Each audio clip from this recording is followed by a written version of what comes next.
Tutaru, Salamat Pagi, hello, whichever greeting you prefer. Our anime podcast, we're back, seasonal impressions. We're not delayed by COVID, unlike everything else. It's happening. Before we get into it, just want to say real quick, like, comment, and subscribe. Helps out the channel a lot. We've just noticed that a lot of we're getting more MP3 downloads than actual YouTube views a lot, and we love that. We absolutely love that. We're so glad that all the platforms that we're on, we're getting some listeners. We really love it. Just all that we ask is a little bit of a like, comment, and subscribe. That good old stuff. That's the best way to help the channel and continue providing content for you. And there might be some episodes that you might have missed that are exclusively on YouTube, so it might be worth your while. And of course, if you are on YouTube, thank you. We're also available on Spotify, on Apple, on pretty much any podcast service imaginable. If there's one that we're not on, let us know. We'll try to get on it. We'll see what we can do. But wherever you're listening, wherever you're watching, thank you very, very much. We really appreciate you. And also, don't forget that HiDive code, highdive.com/LP/RA2020. 30-day free trial of HiDive, helping you out for the quarantine. Watch a bunch of stuff on there. Free 30-day trial for unlimited anime streaming in HD. Subs and dubs available. Tons of stuff. Thank you, HiDive. Alright, now we're here. New season, as it is. Of course, lots of stuff are already delayed. We'll let you know what we're going to do in a few weeks or a couple months or whenever the season ends. It's kind of weird, but yeah. But for now, we're going to talk about the stuff that is out, because there's plenty of stuff that's airing. There's plenty of stuff that's started. So yeah, we're here. And I'm joined by CoronelPanic. Hi. What year is it? This is a good question. It feels like it's been 5 years in the last 5 months. Yeah. And we're also joined by a couple of guests. Both of them are returning, good friends of the show. First, we have Dr. Wilson. Shit today. Hello, how are you? Ooh. Yeah. I'm good. Thanks for asking. No problem. And also, returning guest from the fall season, we've got Ember Reviews. Yo, I don't know what time is anymore. Neither do I. And we're just going to get right into it with a good old isekai. We've always got to start with the isekai. That's just, life starts with isekai, I guess. Restarting. It begins and ends. Another podcast. Yeah, it's everything. It's omniscient, omnipresent. And so this is Hamefura, or Otome Game, or Doom Flag, or just the English title, My Next Life as a Villainess. All routes lead to Doom. So yeah, what'd you guys think about this? I thought it was pretty solid. I really like it. It's one of my favorites of the season, actually. Yeah. Oh, really? Yeah. Yeah, I don't know. Yeah. It's just like when people think of isekai, right? They think of like the Mao-samas and the shield heroes and all that. But it seems like there's almost like I can't say it's a trend, like because it's just something maybe I've noticed that maybe has already existed. But there's like different types of isekai, and this kind of more laid back, less focused on that kind of content is kind of becoming more popular, because you have this, and then you have all those food cooking ones like Isekai Izakaya and Isekai Shokdo, and then you have Bookworm. Yeah. Which is like it's almost like a slice of lifey different style that just happens to be placed in like a cool medieval fantasy type world, rather than being particularly overpowered or having special abilities or we've like had that. enough. We've had enough of these. A dude goes into a gamer world and is a top tier gamer and is overpowered. Now we want some girl MCs in dating sim games, right? Yeah. What is an otome game? Is that a dating sim, or is that specifically for girls? Okay. Right. So she gets reincarnated as the villainess of a game that she has played every route of except one, I think. So now she's like seeing flags everywhere that's like, oh shit, if I don't fix this, I'm gonna die this way or get exiled. And it's pretty fun. Jack on the Discord had been talking about this for a long time, because I think she's a big fan of the manga. And that manga kind of inspired a lot of quote-unquote copycats, like the same, like dating sim isekai. It's like a whole genre now. So great! I'm so expecting. we're gonna get Yes. Okay. Exactly. So enjoy this now while we can, is what you're saying. Is this of isekai? It could be. Like 'Cause I now- literally just saw like an advertisement for 7 Seas of a light novel that's basically this. Again. Okay, yeah. So I'm saying this is gonna be the Sword Art Online, but it's like it's gonna come way before, and it's just gonna usher in a wave of similar Except this shows. is actually good. Except this is hey, Yeah. first season of Sword Art Online is fine, okay? It's okay. Crickets. Crickets can't ever support that show. We don't speak of it. I'm sorry. I'm I'll an cut that anti-tuber. I can't like Sword Art Online. That's true. I'm going to lose subscriber. You're That's you posted cringe. you post cringe. Yeah. No, I like this a lot. The only complaints I have is that I think it's by studio. Is it Silverlink? Yeah, it's Silverlink. Yeah. I believe it's a Shin Onuma show too. I like the don't direct- particularly like the way they draw and animate. I think like I don't know That's something about fair. the colors and the lines. It seems very wishy-washy. They have their very particular aesthetic because they've been such an insular studio. Like, do you know what Silverlink basically is, or like? No. Yeah, like because Shin Onuma, who I think was one of the founders, was like one of Akiyuki Shinbo's proteges. So after he left Shaft, he went off to form Silverlink. Okay. Yeah. Oh. So that's sort of this brief summary of that studio. Well, they've made good shows, and this Yeah. is a good show. I just really don't like the way it looks. But it's animated pretty well, and the voice acting is good. The OP is really weird. It is a Yeah. very strange. The Didn't it opening have, has like- it has like 9 different phases Yeah, of the song. it's like 10 different songs, just like Didn't 5 it have like seconds of each. Beethoven's Fifth in it or something? Yeah, Is it that the one I'm does. thinking? Yeah. It's got dun dun dun dun. Yeah. It just breaks for it. It's a weird mishmash. It's like I don't mind hearing it every once in a while, but I'm gonna skip it sometimes. I think I've only heard like the first like 3 seconds because it starts with like this unbelievably high pitched singing that Does just it? makes me tune out. Does it? Is this the one that goes like I might? Could be. I think But so. that doesn't think. ring any bell. Maybe the I'm fact just that we wrong. don't Maybe- know kind of says something about the opening. maybe I it don't- does. I'm a filthy OP skipper, unless it's a really good OP. Yeah. Then I don't I'll mind follow sitting that, through yeah. them. Boo. How about yeah, you, Moss? What do you think about it? Yeah, this is a good show. I actually had some reasonably high expectations for this because, again, we've kind of said this, that there are so many of the JRPG types of isekais that, this one comes out and it's about a dating sim, and I'm like, oh my god, revolutionary. Wow. And it really is just a fun series about this girl who's... I was surprised that it started off like when she's a child. Mhm. So that's... And Right. I'm only on episode 2. I don't know how long it stays Well, yeah. there, but I know by episode 5 or 4 she's...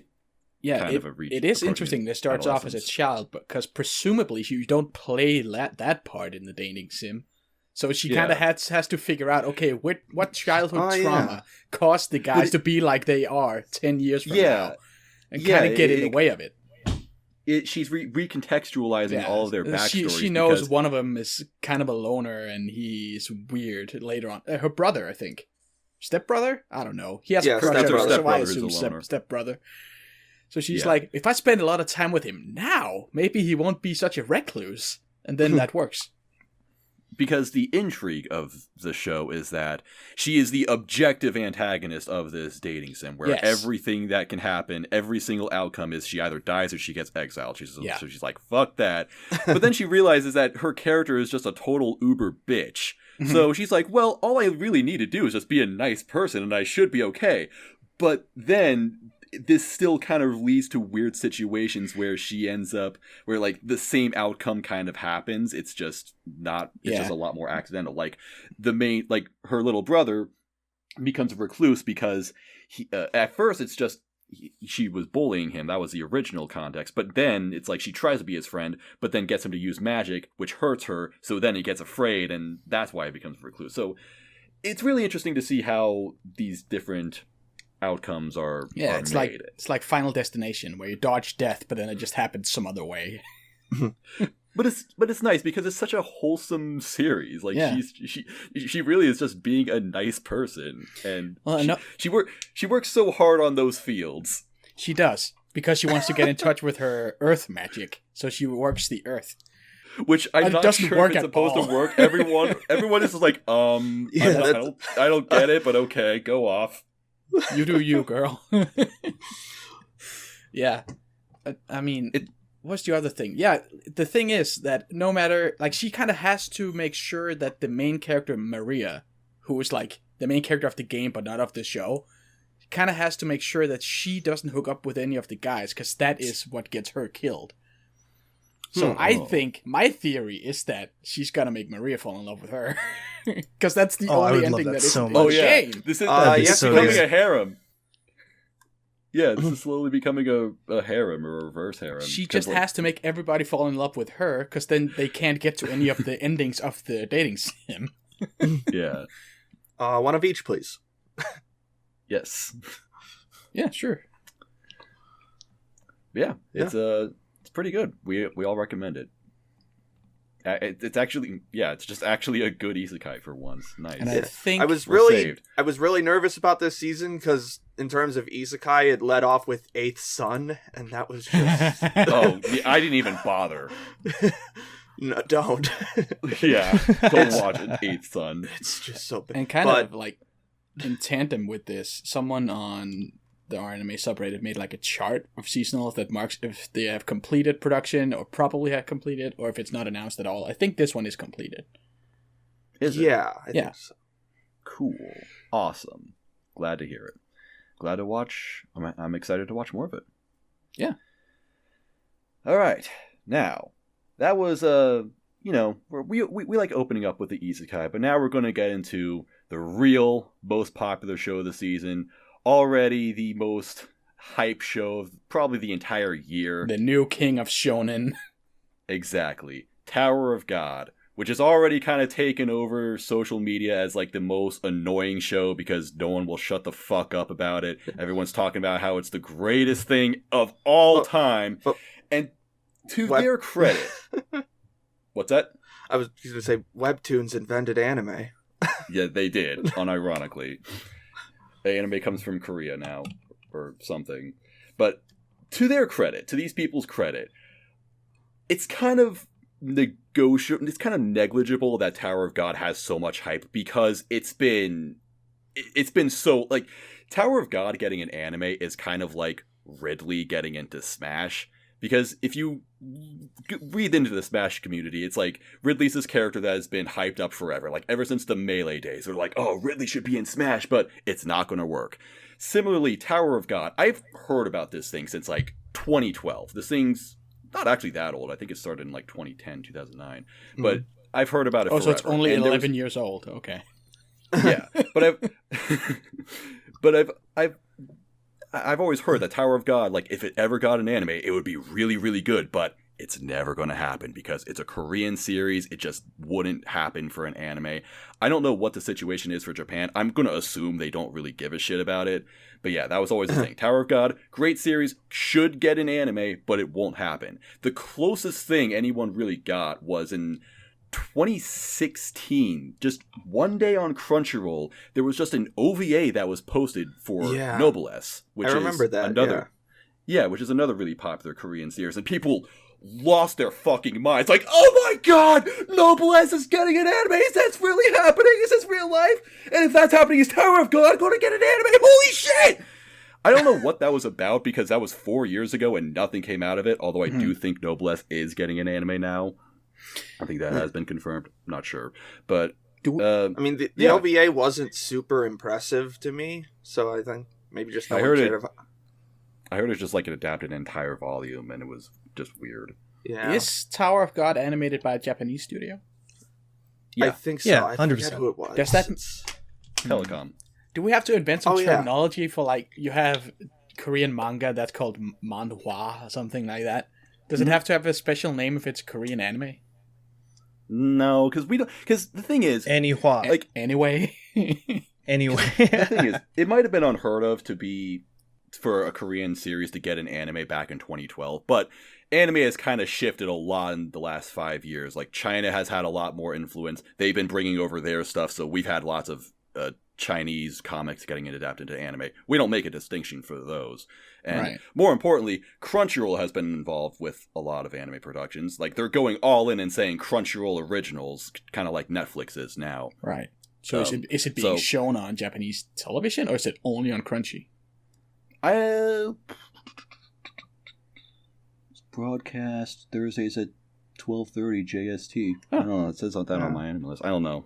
I don't really know with how much Japan gives a fuck about Tower of God. It's at least animated by a Japanese studio. Yeah. It has Japanese voice actors and the staff seems mostly Japanese, though not anyone I recognize. Right. It is a very this is one thing. It's exciting that Tower of God is getting an anime. You know, congrats to everyone. Congrats to Crunchyroll. It does also kind of give me this very low budget vibe. Like, it's just overall, I just don't think the show looks that impressive. Especially just, it reminds me of a lot of what like lesser Shaft shows do, where they it's not great looking like on the bare bones level, but then they add so much like lighting and coloring effect to it that it just looks kind of cool on that level. Yeah. Okay. I mean, I guess I can see that. It does have a weird feel to it, and I haven't found a way to describe it other than, like, think Sha, our good friend, the most popular woman on any Twitter, described it as kind of the vibe of a young adult novel or something. I could see that. It's got a different vibe to it than... Because on the surface level, it seems very straightforward, kind of battle shonen, kind of. It's a young boy. He has a goal. He climbs a tower. There's these fights. There's these tests. But it has this weird, ominous atmosphere or something. It's hard to describe. It feels different. It's different. It's different. I don't know if it really hits differently for me. I don't know. I would just describe this as I like this a lot, actually. I think it's a pretty... I was pretty skeptical. I thought episode 1 was weak, and then I watched episodes 2 through 4 today. At first, I was like, I'm just going to watch one more episode, just for the sake of the podcast. But then I'm like, this is actually kind of fun. These challenges are kind of fun. And then, his girlfriend showed up. What's this about? Suddenly I watched 3 episodes, and I'm like, yeah. It is so much fun because it's, like, constant action. Yeah. Like... These first 4 episodes have just been all battles, all challenges. It's like watching a game show for me. Kinda, yeah. Like you're moving through a gauntlet of challenges. Pretty cool. I think it's almost exactly like a game show, actually. Because Rack is my favorite, the big lizard boy. He's awesome. What? That guy fucking sucks. What do you mean? So, you see how hard he threw his spear? I don't know. No. He's like the combination of Zenitsu and Inosuke. Yeah, that's he's more big boy than... He's not Zenitsu at all. I mean, he is about? Like Inosuke. He's a lot more like Inosuke, where he's always just like, fight me, motherfucker! Fight me, coward! The way he's just constantly screaming reminds me of Zenitsu. I'm not saying he's as bad. And I'm not saying he's as bad, but he's also not nearly as endearing as Inosuke. He keeps up my favorite trope of, if you have a lizard man in an anime, he's gotta be obsessed with one kind of food. I've never noticed this, but you might be right. The guy said there's not many lizard men in my anime. The guy in Dorohedoro is obsessed with gyoza, I think. Oh my god! The lizard man in Goblin Slayer is obsessed with cheese. Here you have. I've never made this connection before. Apparently, that's they a trend. always have to have just like one thing they're obsessed with. Wow. I'm sure there's more. I guess it's a great character now. But like the main thing he brings to the show to me is that, so I've been watching, in quarantine, I've been watching this series. It's a British game show called Taskmaster. And basically they have a bunch of comedians on, and they are given various tasks that are kind of ridiculous sometimes, kind of simple other times. And the fun of it is seeing how they react to it and how they accomplish it. So seeing Rack doing the door test, and just showing like how a different approach works and like how you don't always have to be so thinking and overcomplicate all the time. The no thoughts head empty approach. Exactly, right? I think you need that sometimes. So I don't know. Yeah. I like seeing him around. Whereas Smart Boy with the bag was just trying to overthink it. He was going to get the whole team killed. Yeah, that actually was in it. Like at first when I saw this, like when he just opened the door and it opened, and I'm like, okay, well that was a huge waste of time. But then when the guy explained it, like you don't need to sometimes you just need to have faith or something. Yeah, it's like, oh, okay, that actually works. There's a test to show your initiative or something. Yeah, and that's the real appeal of a show of like this to me. Like not exactly the fights. Like the fights are fine, and I like them, and they're like some of them are really really well animated. But I don't know, just like the problem solving aspect and like the lateral thinking is what really draws me. Mm-hmm. Yeah, that's about it for right now. It's just kind of straight action. I think there might be more of a plot later because I think this is one of those series that people say gets better later. Yeah, as far as I've been able to tell, people have been saying that the good shit doesn't come before, like, after this, what this season is going to cover. Yeah, of course. And I thought the first episode was fine, so... And everybody's mad at Rachel for some reason.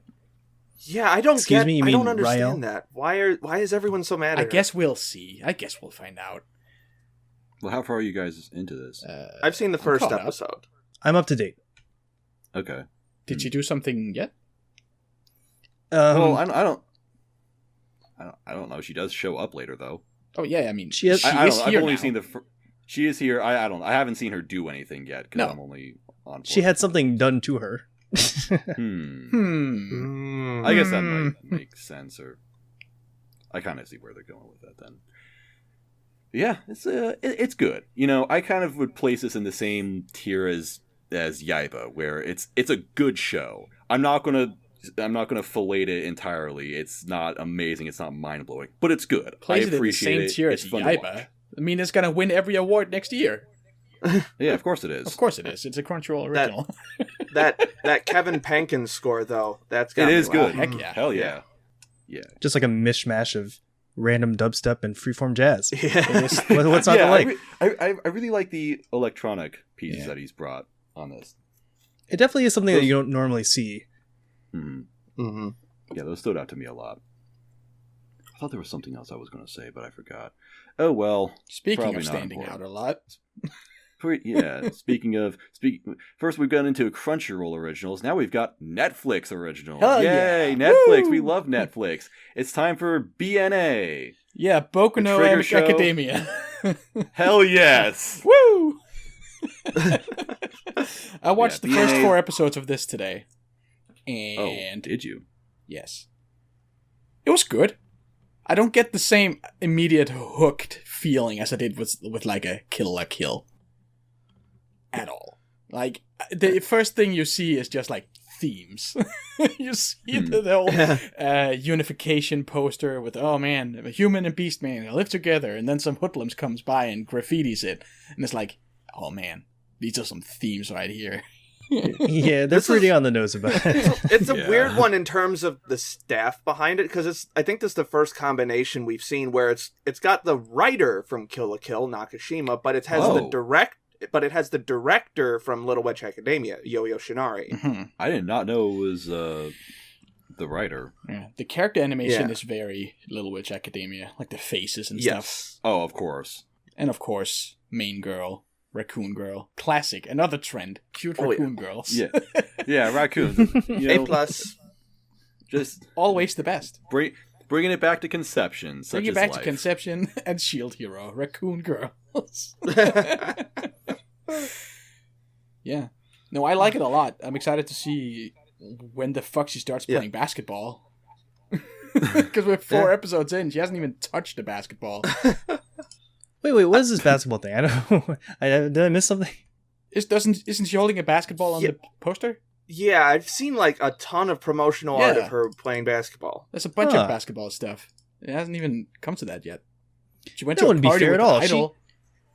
She has stretchy hands. She's gonna dunk it from like full court. She's got Looney Tune powers. Space Jam 2 confirmed. Space Jam 2 is confirmed. 2021. So what episode does LeBron show up in? I don't know. Good I think don't rule it out. They're dumping the last half of the show tomorrow. Yeah. Yeah. Well, that's another thing to note. This thing just launched 6 episodes all at once and then waited 6 weeks. Yeah, this is one of the weirdest release schedules I've seen. Very strange. It wasn't even within this season. The first 6 episodes came out in March. Yeah, it came out a week before the season started, I think, or something. It's almost like they knew that people were mad at them for doing it that way, and instead of just doing it weekly, they try to do it halfway. They were nice enough to drop it well in advance of the season, just to give the fan subbers some time to catch up. Yeah. The wolf dude in it is pretty dope too. What's his name? King. Is his name Shiro? Shiro Ogami. I think it is Shiro. As in White Wolf. Clever naming. Ogami. Oh, amazing. Got that Kojima naming schemes going on here. That's the voice actor for Arata from Jaifuru, voicing a sexy wolf man. Yeah, his fight in episode 1 was so fucking sick. Oh yeah, he is so fucking overpowered. It's insane. He is. It's like he has all the skills Batman has, but also the sense of smell of a wolf and just superhuman strength. He crushes a rhino horn in one hand. And I really like those those instinct scenes where it goes all black and he can smell all that. Oh, that was basically just he does look back through time with his nose. It's like doing the radar pulse thing in the Batman games, where everything goes black and white, and you can see where everybody is. Yeah, that's Super Cop, Wolf Cop, Wolf Cop. Hey, Inferno Cop was in this. Oh, really? I think Wait, was he? Yeah, he was. I know Trigger does that. The screen. Nice. Maybe he will save the last episode. He busts in and saves the day. Space Patrol Luluco all over again. Mm-hmm. But yeah, I don't know. There's not too much to say about BNA right now. I've only seen one episode personally, and it doesn't. Yeah, it definitely doesn't come with that immediate impact of Kill la Kill, or even something like Little Witch Academia. Yeah, I've seen that. Yeah. So even something like Little Witch Academia, which it still had a pretty interesting world, and more importantly, had some really, really endearing characters from the start. Right. I haven't gotten much out of this raccoon girl yet, but she takes a little while to grow on you. Yeah. Just based on the first episode, I'd say it's a lot more impressive visually than narratively, but I'm not disappointed in the narrative. The music is nice too. It's very silent Composer a lot of the time, but then an insert will kick in and it's nice. Yeah, it's got my favorite ED of the season. I think it's nice and chill. I love it. The ED is good. The OP I've already listened to I meant to ask, times. Do you prefer your eggplant with or without yolk? I like my eggplant with no yolk. That's a line I heard in the song one time, and I just think about it so much. I hear it every time too now. And now we've hopefully cursed everybody listening to this. Yeah. So there we go. There's the good furry show of the season. Trigger is saving furries. And now, next up, we have Gleipnir, which is here to ruin furries. Yeah. Gleipnir. Yeah. All right, Gleipnir. I don't know how the fuck to pronounce this. What is a Gleipnir? I know Sleipnir. That's Odin's horse. Hold on. Let me look at the katakana, see if I can figure it out. What is... Well, it's a Norse thing. Gururipuniru. So Gleipnir was... Grapes? Grapes near? Grapes near?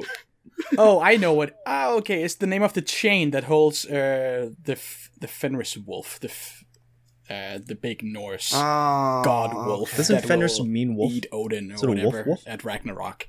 I'm not sure if that makes it cooler or not. It makes it really edgy is what it does.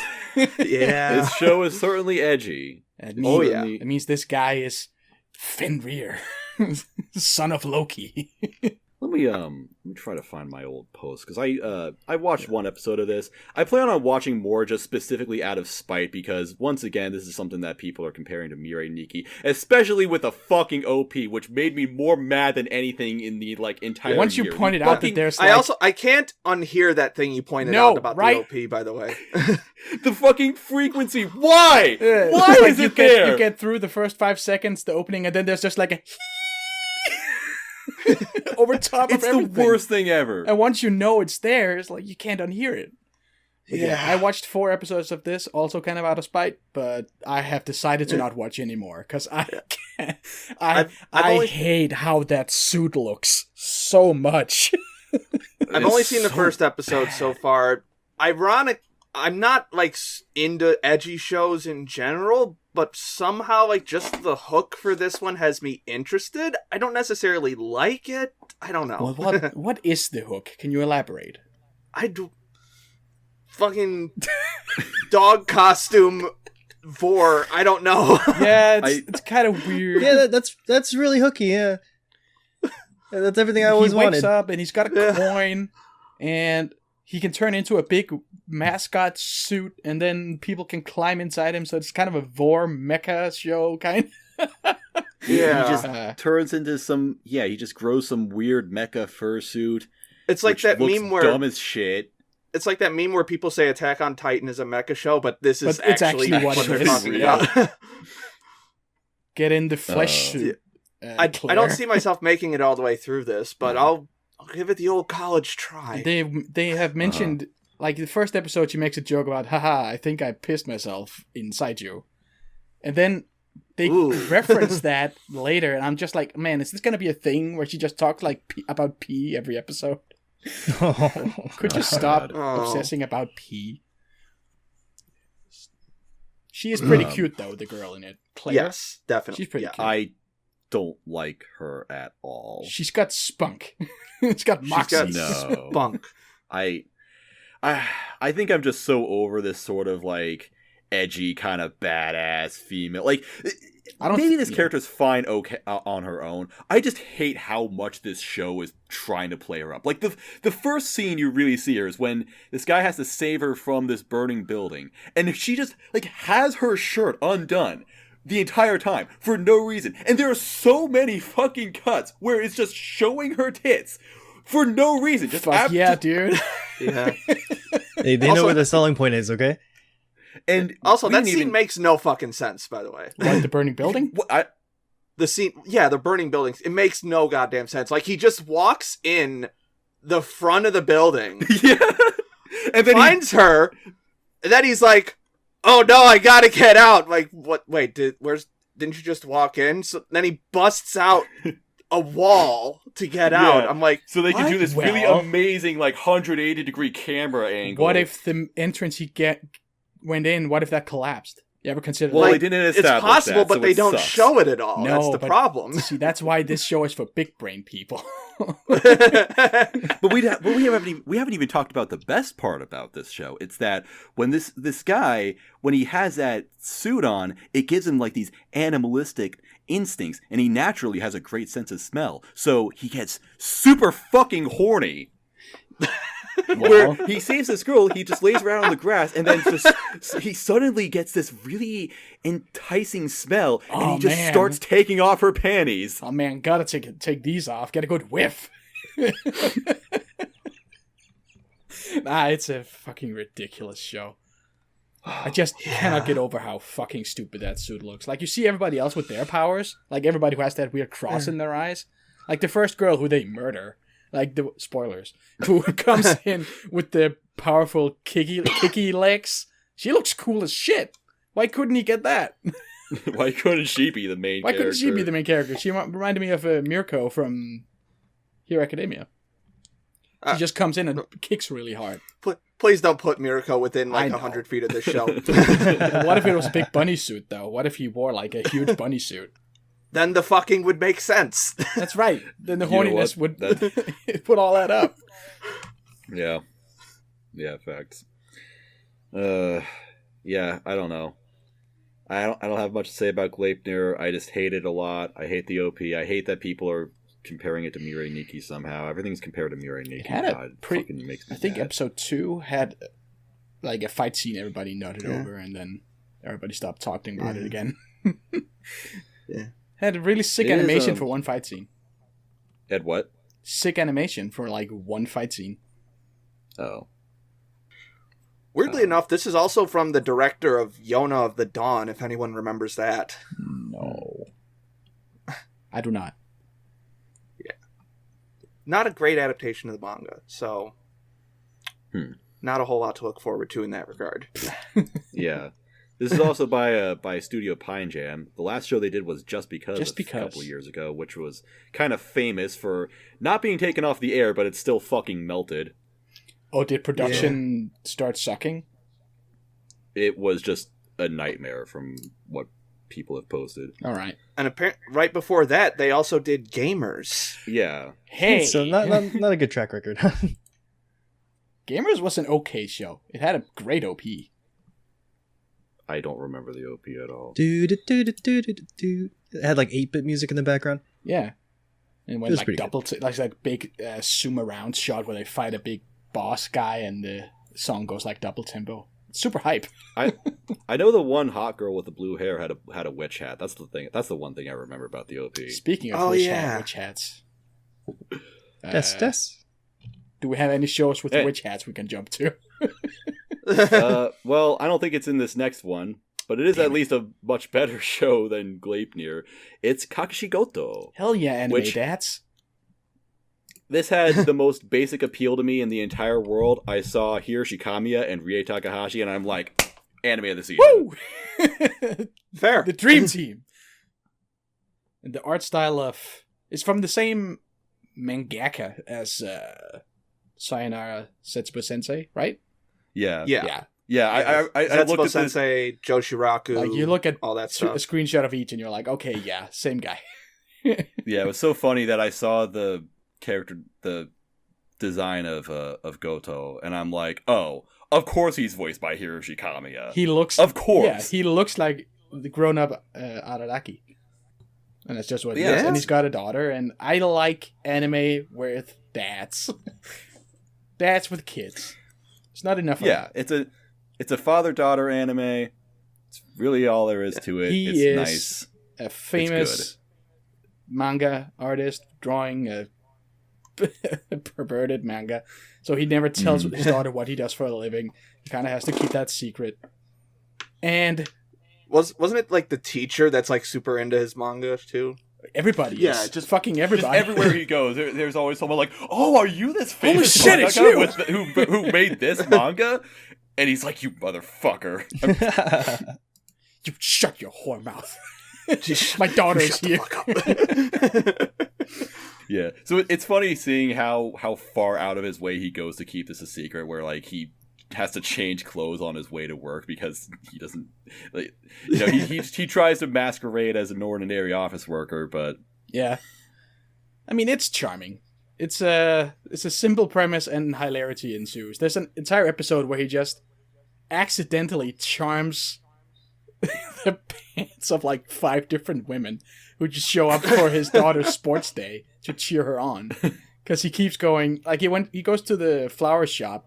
Just I forget why he needed flowers, and he's like, "Man, it would be great to have a mom around who liked flowers." And then the flower lady is like, "Oh, that could be me. Is he asking me out?" And then somehow they all find out about the sports day and they show up. It's delightful. I like it a lot. The Starbucks scene in the first episode was fantastic.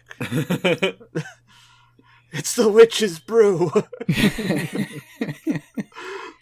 Yeah, when I first saw the PV and like everyone was talking about it, it's parenting show. I immediately thought of like Usagi Drop and Sweetness and Lightning and all that. So I was very surprised when like half the show is like perverted sketch comedy. Yeah, but it's a good change of pace. I really like it. It's a good balance. Mm-hmm. Yeah. Mm-hmm. And there's like this like weird like underlying sweet sadness with like the flashback scenes and stuff like that. Yeah, they keep showing like glimpses of the mom and they miss her. Yeah. And he specifically had the house built to match their old home, even though they have way more space and a huge amount of land. They could have had a huge house, so now everybody just kind of goes around thinking they're poor because they have a one-story house. Even though that's entirely on purpose, and he could have afforded much better. The intro scene in the first episode was really good at that too. Just that I almost didn't know it was going to be a comedy based on that scene. Oh, yeah. Like, yeah. So I think it straddles that line very well. Yeah. Mm-hmm. Yeah. I've only seen one episode. I plan on watching more. It probably won't be something I'll finish on time. This is, for me, it's the perfect eating show. Like, it's the perfect show to watch when I'm just eating a meal and I'm not like super laser focused on the screen, and it's just a nice relaxing thing that I can sort of tune out to, but still pay attention to and all, and I'm just doing something else. I can see that. It's at least a good distinction. There are also bad versions of this, like Inspector, where it's like, I don't want to watch this, but I feel obligated to, so at least if I'm eating something, I'll have like a reason to sit down. But yeah, it's a nice show. I enjoy it. Yeah. And then, I don't know if this is really similar, but it is another nice, kind of relaxing show. Although, I don't know, maybe I'm wrong. I've only seen one episode of this as well, but it's Smile Yesterday for me.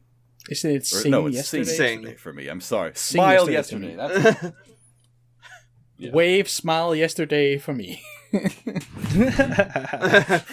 Yeah. But, I don't know. I haven't gotten much of a grasp on this show. It's like, it's fine, but I don't know. What do you guys think? Yeah, I think it's a weird one. It feels a little bit aimless right now. I don't really get what the title is and what's supposed to happen, where it's supposed to go. I feel like it's a reference to a Beatles song. I mean, they had the song yesterday. Ooh, is it about singing the song yesterday? I don't know. I think the long-haired co-worker dude mentions he's in a band. Is it gonna take a left turn and become about him? I don't know. Probably not.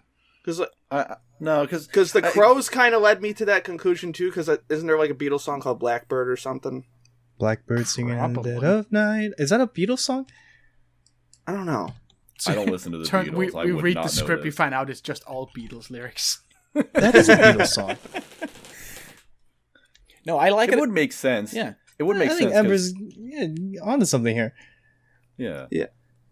It would make sense, at least genre-wise, because I thought something that was kind of surprising is that based on the title, I thought it was a music anime. It's not, but there is some sort of theme of music to it, I guess.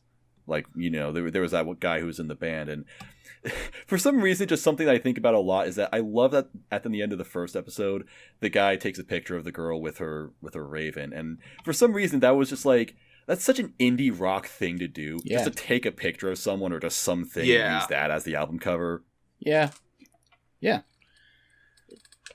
But my overall impression of this show is it's something where on paper I would normally stay away from it, but just the way it's put together, I'm really liking it so far. Yeah. Yeah.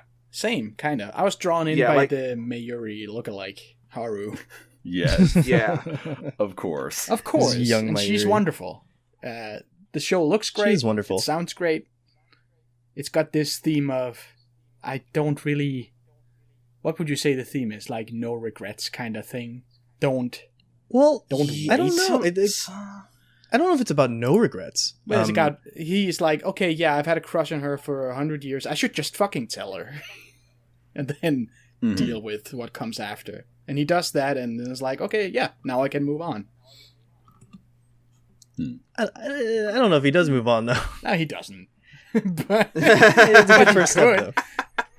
And then this other guy who just showed up for one episode, Minato or whatever, tells Haru he's had a crush on her for a while, even though he knows that she's in love with the main guy. I forget his name. Yeah, it's this weird... Get the gamers guy with the love polygon. Get him back. Who likes who and who's going out with who. Really, just a lot of unrequited love. Yeah. I guess in regards to it being aimless, my biggest concern for this is that this is actually a pretty long manga. and this Really? is only an 18. Yeah, it's it went from 1997 to 2015. What? Oh Damn. God. Yeah. What? So yeah, Wow. it's pretty long, and this is an 18 episode show. I don't know what they exactly plan on doing with that. I don't know if they. I don't even really know who has read this, so I don't.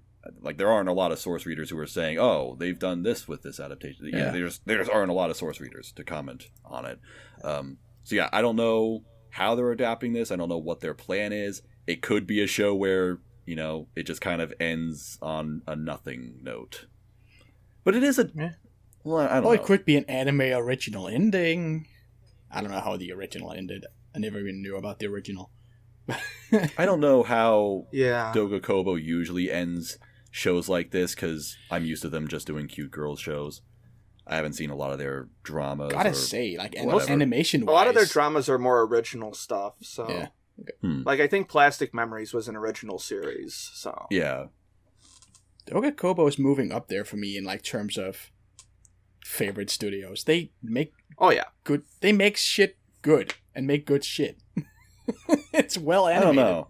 It's so smooth. I found them to be a good seasonal studio. Yes. Like, they specifically make good seasonal anime where, you know, like Dumbbell.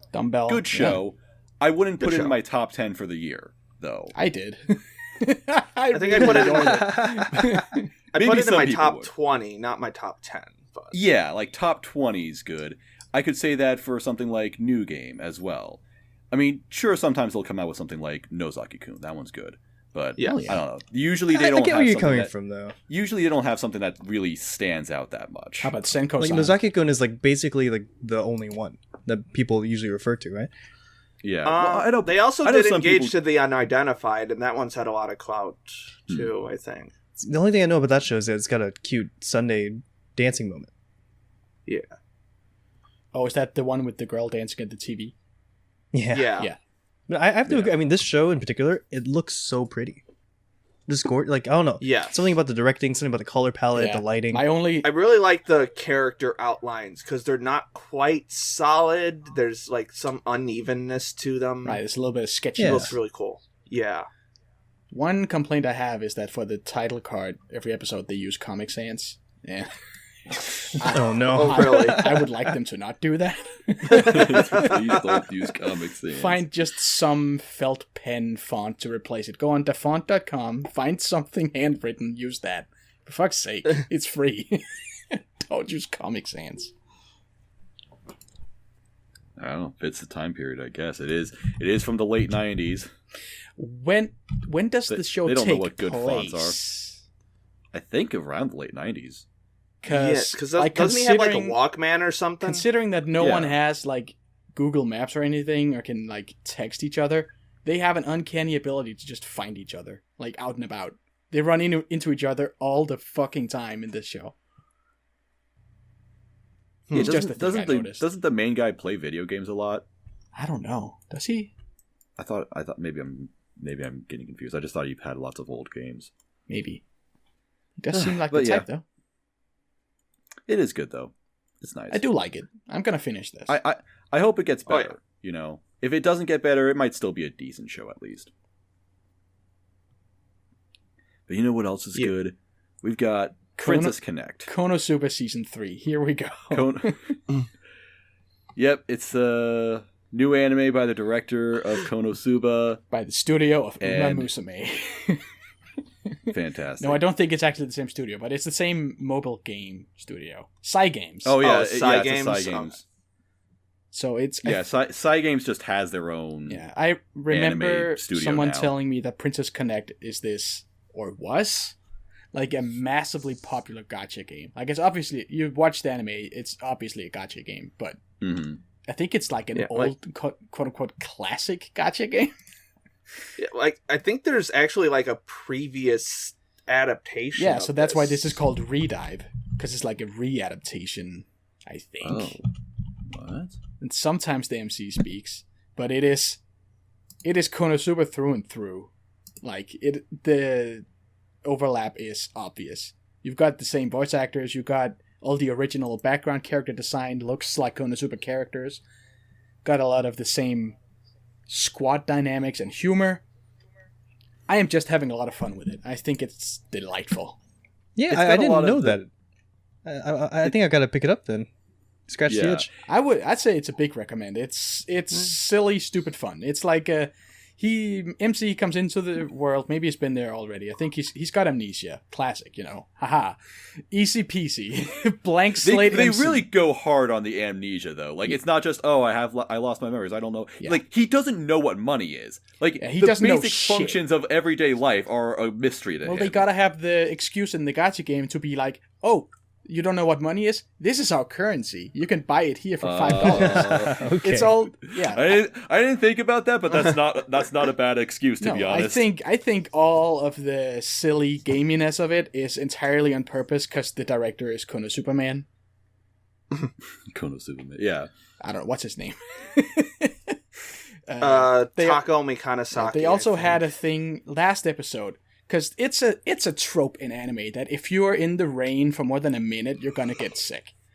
So last episode started out with main guy sick in the couch and the girl being like, "This is what you get when you don't dry your hair."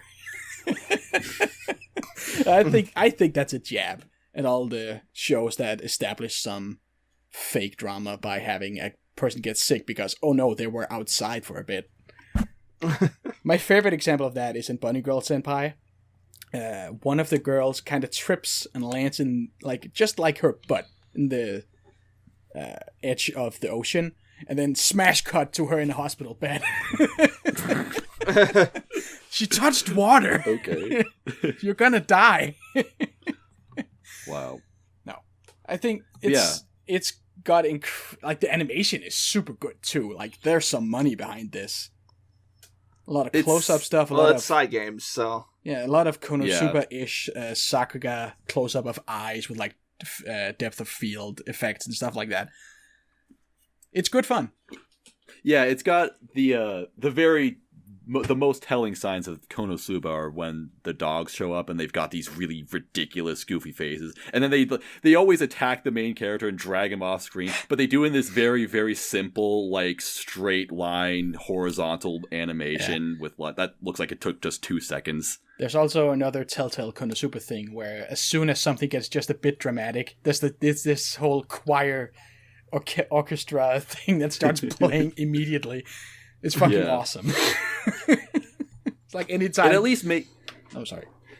It at least makes me happy seeing this because I am so goddamn tired of these stupid motherfuckers slandering the art direction of Konosuba. I have been arguing with these kids for 3 years. Yeah. I have fucking had it. Every single time I hear about Konosuba, the animation sucks. It's so janky. No, it's crafty and beautiful. It's a deliberate art decision, goddammit, because people were always like, oh, lol, Studio Dean. Okay, well then they changed studios, it's JC Staff. It's all the same people, it's just JC Staff now. Yeah. But it looks the exact same. And now here we are, the director is doing a new show with a completely new studio, and new what staff, do you know? new everything. It looks the same again. And what do you know? It looks like a normal fucking show. It's almost like Konosuba was made this way in a deliberate decision because it's a parody show, everything is a joke, the art direction is a joke, it looks funny! God damn it!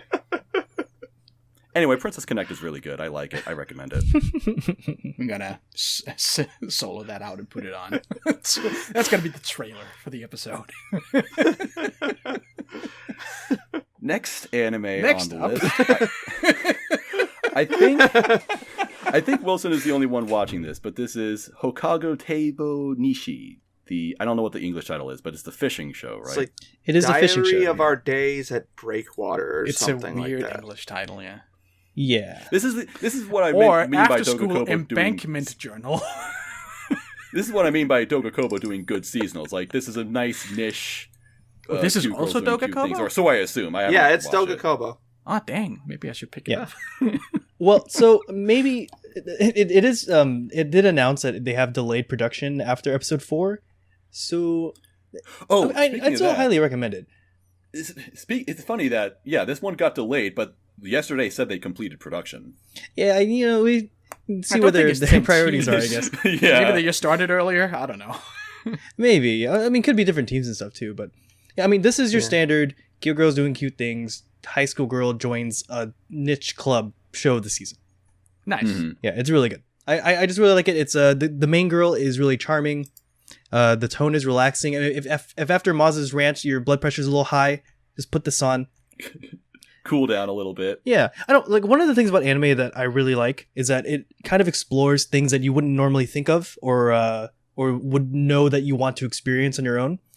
So like the way in this show they go into kind of very specific things like experiencing the joy of catching a fish for the first time. I don't know. It's like stuff like that I find really interesting and just enjoy watching and seeing people grow, you know? I found the atmospheric parts really good, like you're saying, but the comedy just did not hit for me at all.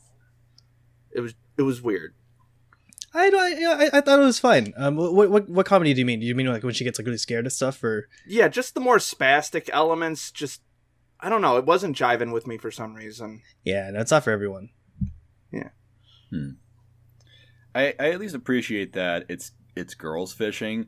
I don't know. I've always felt like maybe it's just toxic masculinity, but I've always felt like fisher. At least in the U.S., fishing has always been kind of seen as like this father-son activity. So yeah. I guess seeing anime girls do it, it's like, oh, that's nice. They do have like old Japanese fishermen helping them out sometimes. Oh, of course. Yeah, but you know, and it makes me just really jealous of Japan because they just like go to a random like embankment and just start casting and just start catching like flounder. I was like, okay. Oh man, our culture fucking sucks. Yeah, I was like, oh, I was talking to a friend. I was like, oh, I was watching this show. I think I really want to go fishing. He was like, oh, do you have a license? I was like, what? Yeah, yeah, exactly. You need a license. You need a season pass. You need. You need the of course, DLC, all that is you need everything. Okane money. Mm-hmm. So that's good. That's nice. I put these shows next to each other because they sort of seem like they could transition well, but I don't actually know how to transition well into this. Wave. That's the name of the show, Wave. Isn't it like Wave, listen, sing to me? Get it because of water. Ha ha ha ha. Yeah. There we go. I think it is wave as in a wave and not like the hand motion because it's Nami. Yes. I'm pretty sure, yeah. Yeah, it's a sound wave. It's a Wave, listen about, to me is the name. Yeah, it's about radio drama, I guess. Who else has seen this? I've seen 2 episodes. I have not. I think I'm up to date. I saw the first episode, not super into it. I haven't actually seen your opinion of it yet, but I don't know. I'm not super into it either, and maybe I'm not going to be giving this the most fair opinion. It's just not what I expected it to be. Like, I watched this because I saw it was about radio, and I thought that was really interesting because I sort of have a vague interest in doing radio. I used to listen to radio a lot. I liked hearing people talk while I just do something. And you are on a podcast. Kind of like why I'm on a podcast. Amazing. Hey, that's some shit. I feel that to a certain degree. Like with like something like Yuru Camp, it's like, oh, it's about camping. Oh, that makes me like interested in camping. Cool. And then like with this show, it's like, oh, it's about radio. It's not really making me interested in radio. Yeah, like I don't know. I just thought it might be a show. I just wanted it to be a show about people just talking on the radio and just having conversations about whatever. Maybe that was a weird Howard Stern's expectation to have. Maybe that was a weird naive expectation to have, but this is instead about these various dramatic readings that are presented on the radio, and that's not even really a huge portion of the show. A lot of it is really just about this woman's life, she's an okay character. I don't dislike her. Not really a fan of her, but yeah, she's all right. I don't know. I might watch more of this just because it hasn't done anything to make me mad or anything. It's just like, I don't know. I'm not that into it. I was also just really confused by the opening scene. Like, the cold open. It took me forever to figure out what was like. I thought she was like a field reporter at first. Yeah, and she was there to like report on a bear. And then it's like, oh no, she's just oh, she's telling a story. Oh, okay. Oh. Yeah, oh. it's just a weird... Yeah, it's just a very weird dramatization, which I don't really find them all that interesting. Well, see, like, I don't know. So that was actually what drew me in. Because the whole, bait and switch of her being, like, actually on a radio show and improvising this on the spot, especially with the delivery of the voice and all that, I just thought it was very technically impressive. And that's what made me want to watch the show.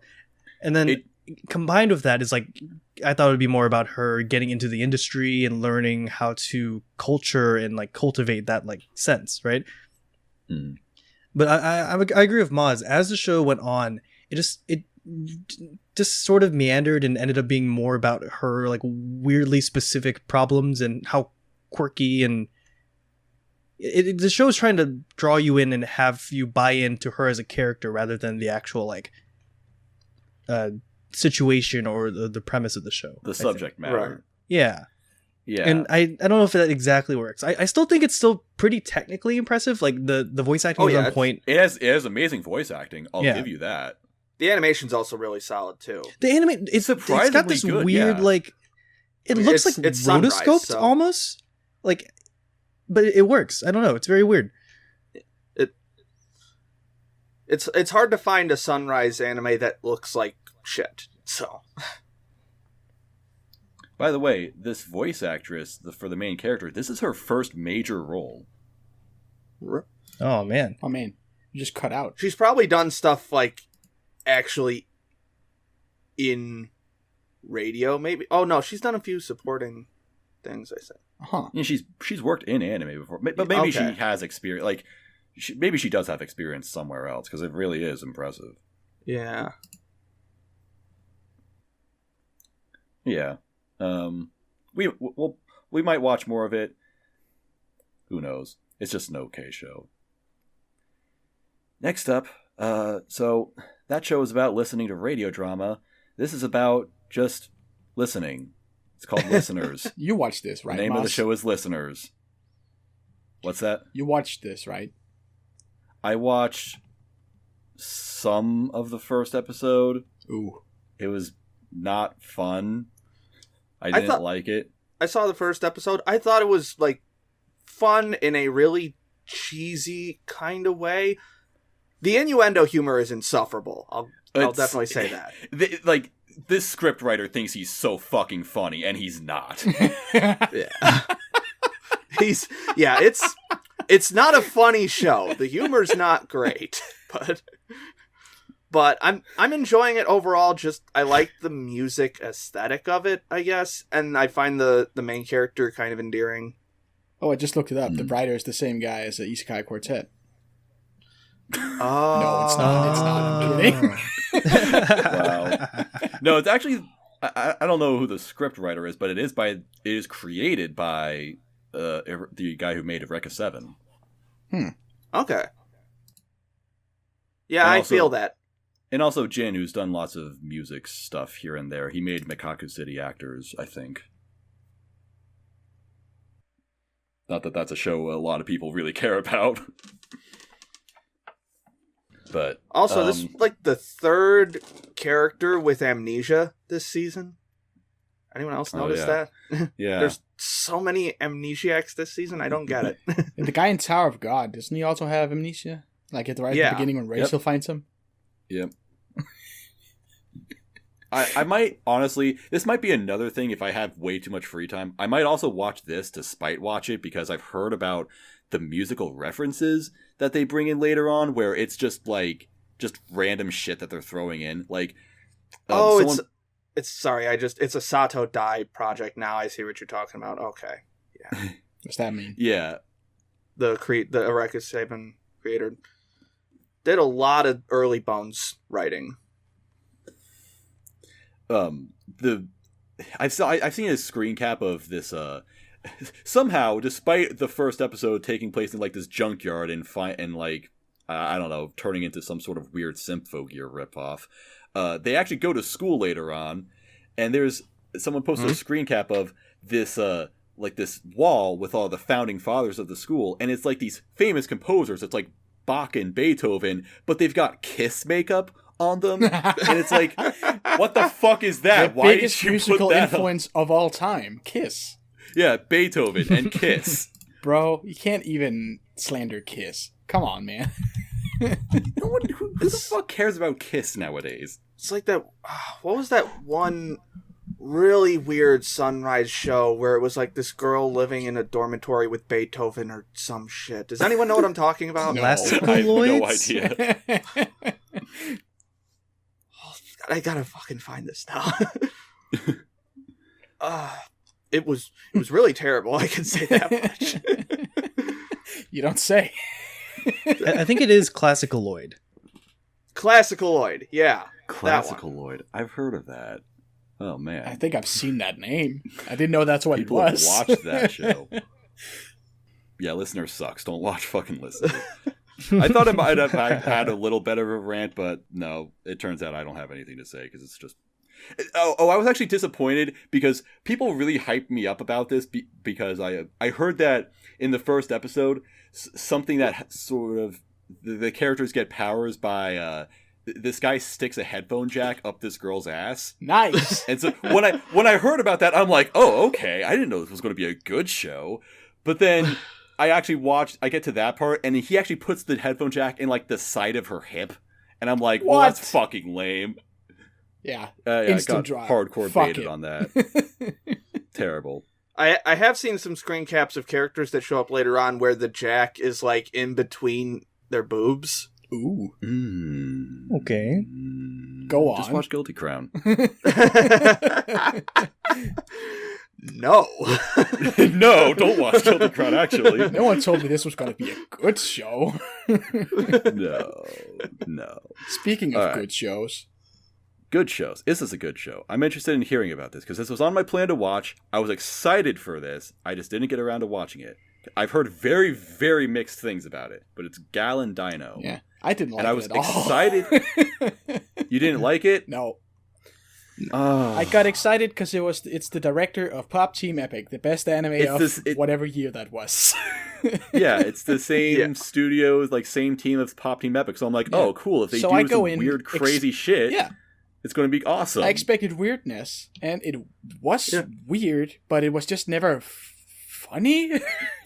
Yeah, I don't know how else to put it. The most like absurdist parts are the parts that aren't even anime. Yeah, the last half of the first episode is all live action.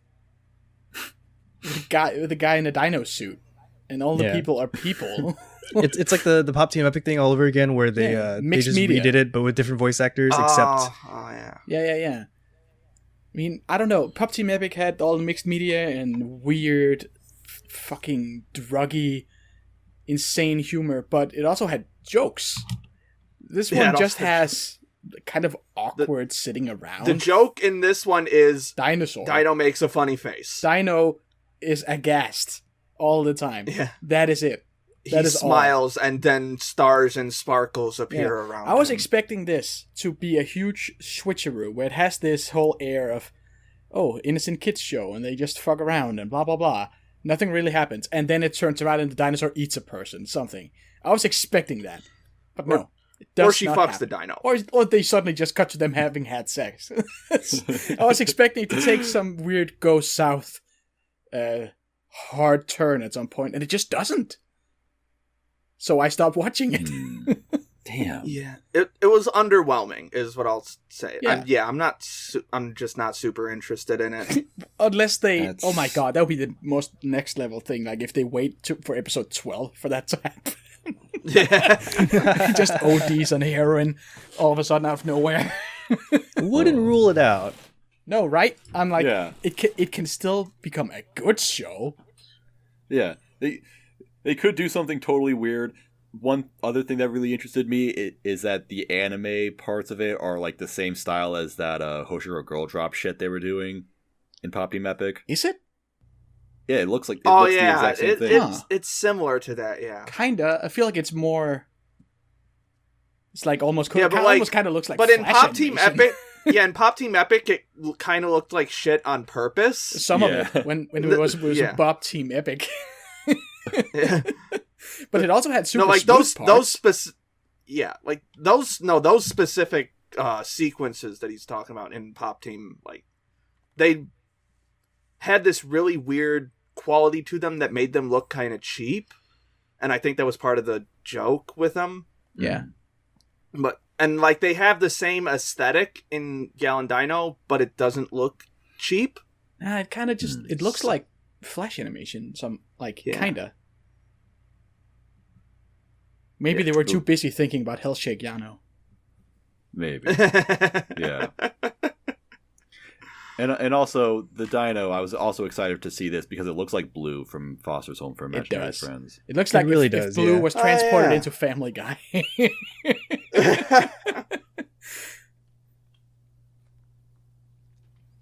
Shit.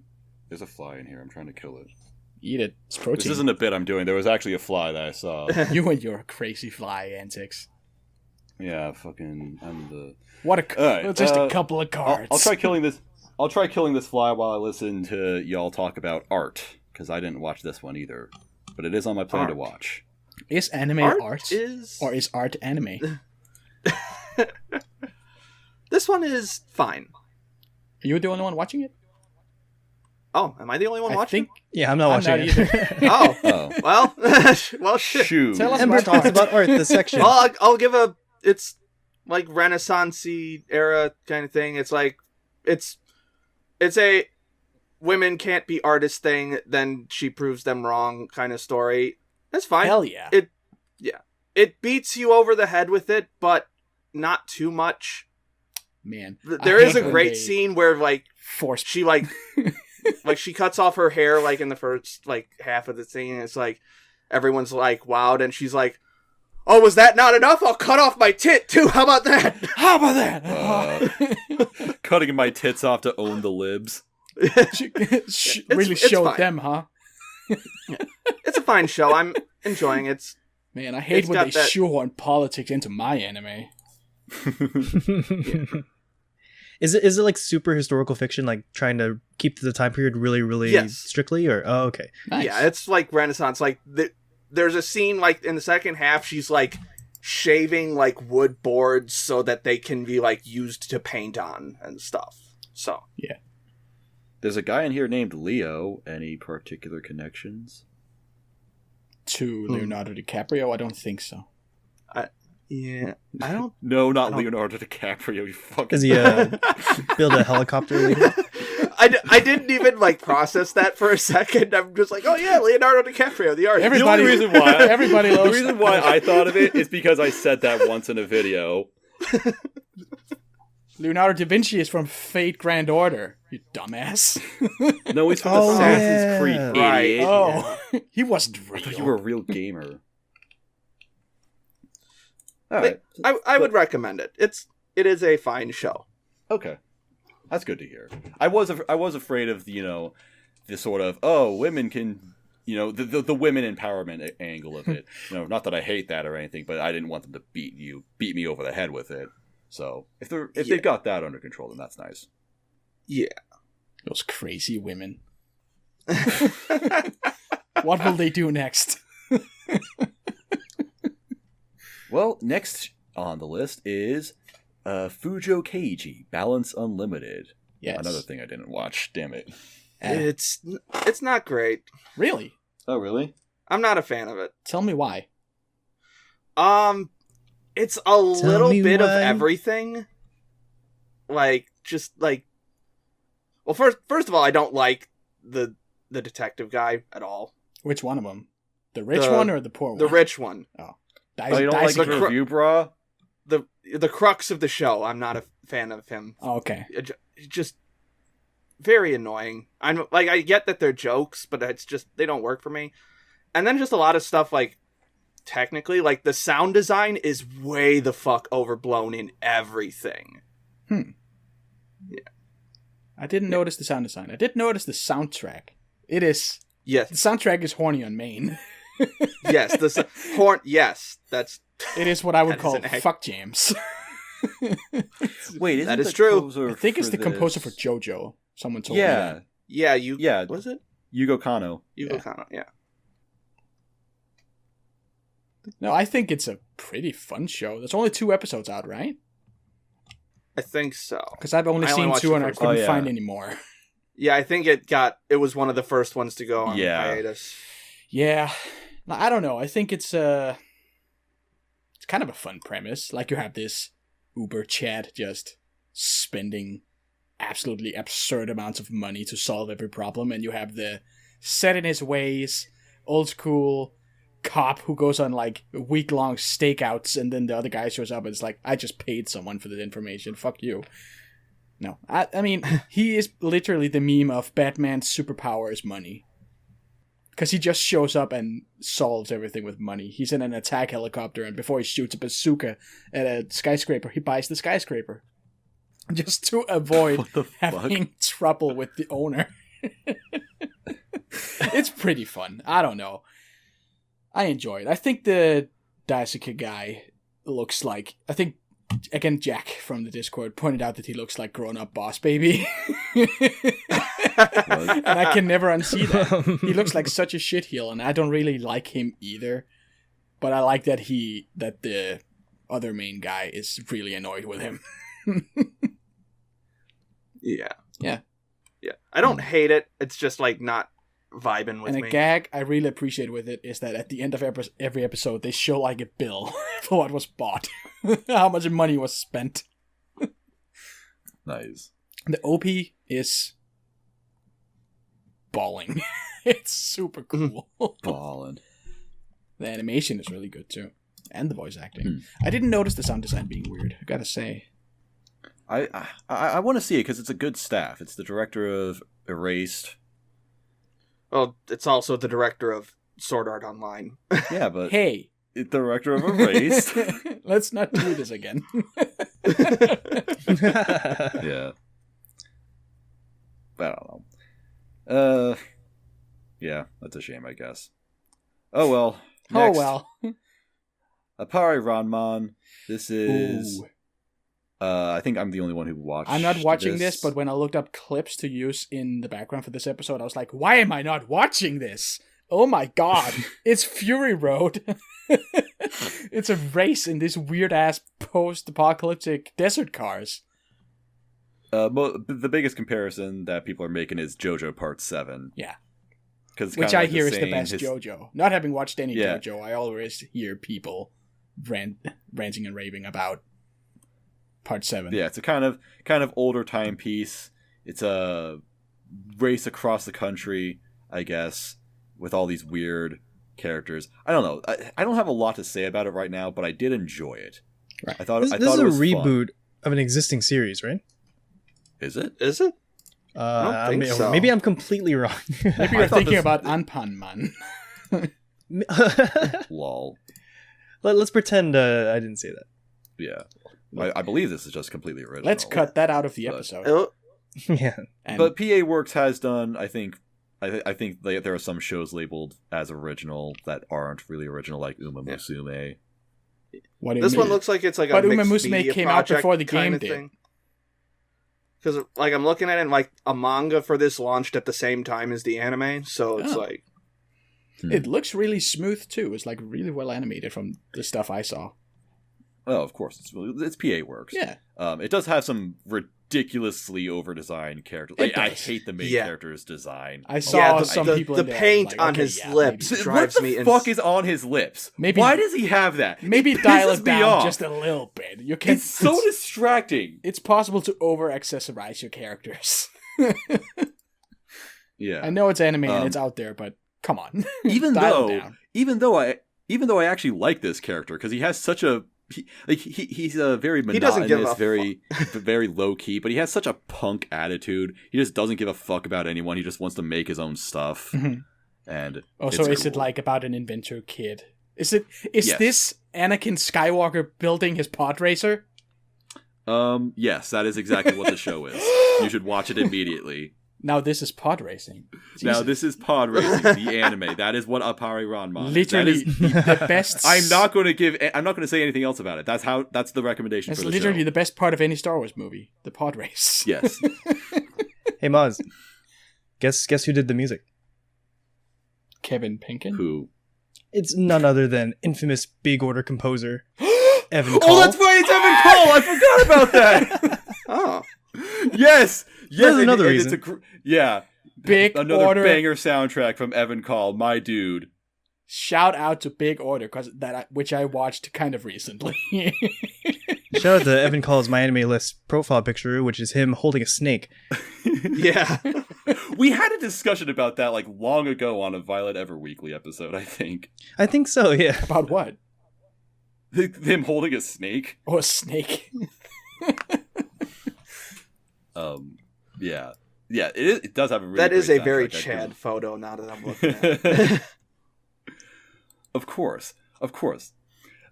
Yeah, he does have another great soundtrack on this show. It's good. I just had a lot of fun with it. Well, maybe I didn't have a lot of fun with it. There were some things that were... I'm going to watch the first episode once I'm done editing this. It's been a while since I watched it, so I can't remember super specific things, but yeah, I'll watch more of it. Unfortunately, it has also been delayed. Damn it. Okay, I'll wait. No reason to start it if I can't keep up with it. Yeah. But that's all the new stuff that's airing this season. We're going to get into sequels now. Hell yeah. Though most of us haven't seen all of them or most of them, but it's fine. So first up is the second season of Tsugumomo, which I know, Wilson, you're like a source reader for Tsugumomo. So am I. I am a source reader, yeah. Oh, you also... I keep up with it as well, for some reason. Oh. No, the manga is really fucking beautiful and good. I like it a lot. It's so gorgeous, yeah. The art is insane. It does not carry over as well to the anime. It really doesn't. I was surprised that this got a second season. Yeah, me because I too. don't remember the first one doing very well at all. I remember the first season because it was one of the first seasonals I picked up, like right when I started getting seriously into anime. I was like, this looks kind of cool. Then it was kind of cool. You just made me feel like an old man. Yeah. It started seasons of Tsugumomo. I started late. But yeah, then I started reading the manga and I was like, oh man, I hope this gets a second season. And then got a fucking second season. Yeah. To everybody's surprise. It looks very old school in many ways. The animation is not great. The faces are kind of old looking. Voice acting, to be honest, like something from like the mid 2000s. Yes. Yeah. Yeah. I don't think anyone who isn't a source reader should actually watch this show. No. Yeah, I think they should just pick up the source, and then if they feel the need, because like not only does it not look very good in the source, like just the medium of manga in general, right? If you don't really like not feeling a particular segment or whatever, you just like skip pages faster, right? You just like glance and blah blah blah. But in anime, you can't really do that. Like you can like skip, but you don't typically want to. So some of the moments that seem okay in the manga just seem so drawn out and yeah, like there's this one instance where he like goes to visit that one girl or whatever, and it lasts like the entire episode, and it's just excruciatingly slow. Yeah, which is such a shame because the next arc, like the big major arc, is actually really really good. But I actually don't know if we're gonna get there this season. A lot of good arcs, big long good arcs, and then they have a lot of kind of fucking cringy in between stuff. Yeah, which in the anime, as you like you say, it gets dragged out, and it's not the best. So I hope we sold people on the manga. You can find uncensored versions of the manga if that. Yeah, every chapter has an uncensored edit. Yeah, if that tickles you. Nice. It is interesting knowing about Tsugumomo because it's something that I love about manga, where there's just so much of it that. You'll just find stuff that not a lot of people are reading, not a lot of people know about, but it just has unbelievably gorgeous art. Yeah. I don't know, and it's like... Maybe we should... It's like, why? Why does this look so good? Why are you so good at drawing? Yeah. I mean, maybe we should mention what the premise is. Like we're just talking about how good it's a sequel. It's people who defeat cursed spirits with good spirits.